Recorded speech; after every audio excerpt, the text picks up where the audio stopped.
Rien n'est utile au cœur autant qu'une solitude qui le fait entrer dans le domaine de la méditation. La question de la réalisation personnelle et des chemins qui y mènent occupe en ces temps beaucoup d'esprits sans que très souvent l'attention ne soit accordée à l'essentiel, qui est dans la tradition spirituelle ce que nous appelons le cœur. C'est en effet l'état de ce cœur spirituel qui définit la relation de notre être avec toute chose. D'après les savants connaisseurs, le cœur est comparable dans sa fonction à un miroir qui reflète les lumières qu'il reçoit sur les objets de la perception. Les lumières dont on parle ici sont bien entendu celles de la vérité, et cette perception, celle de cette faculté liée dans notre entendement à l'âme humaine. Ce miroir doit donc ne pas se ternir si nous voulons que ne se déforment les images qui y apparaissent. Mais quelles sont donc alors ces choses qui nous éloignent de notre but supposé ? Eh bien, il n'est de secret pour personne que nous vivons presque à chaque instant et de plus en plus distraits de ce qui devrait être le centre de nos préoccupations, la conscience aliénée par ce qui a vocation à nous rendre, comme il nous arrive si justement de le dire, la vie impossible.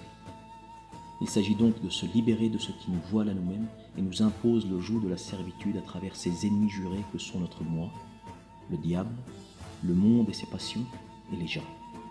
C'est par conséquent dans l'intention d'arriver à bout de ces ennemis impitoyables et de trouver la paix de l'âme par la méditation dans la compagnie du divin que des moments de solitude sont à rechercher, et idéalement dans l'accalmie de la nuit. Il s'agit pour tous ceux qui sont dans cette quête de faire de cette retraite spirituelle une sainte habitude pendant le cycle de chaque 24 heures. La sincérité est ce qui mène l'être à la véritable méditation. Celle qui prend pour instrument l'ascèse et l'affinement des mœurs à travers 4 choses. Le silence excepté dans la prière, les actes de remembrance et la lecture de la parole sacrée, la solitude loin de toute perturbation extérieure, le jeûne pour maîtriser l'appétit et la vigile pour écourter le sommeil.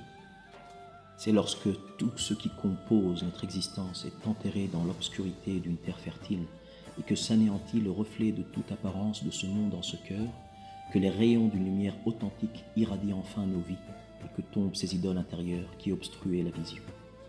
Résonne alors en ce temple intérieur, plus immense que l'univers tout entier, cette profonde parole « Il n'y a de vrai que le vrai ». Et comme la vie est brève et que le bonheur est proche, prépare dès l'instant ce voyage vers l'horizon où se lève le soleil de ton âme, pour que tu puisses le contempler avec les yeux de ton cœur. Et peut-être t'entendras-tu dire, comme disait Mère Rabia, « Ô Seigneur, tu es le confident de mon cœur, même quand je permets à mon être d'accompagner celui qui désire mon assise. Cela est sans doute pour ceux qui viendront au jour dernier à toi, avec un cœur saint, pour qu'ils soient saufs à jamais. » ما نفع القلب مثل عزلة يدخل بها ميدان فكرة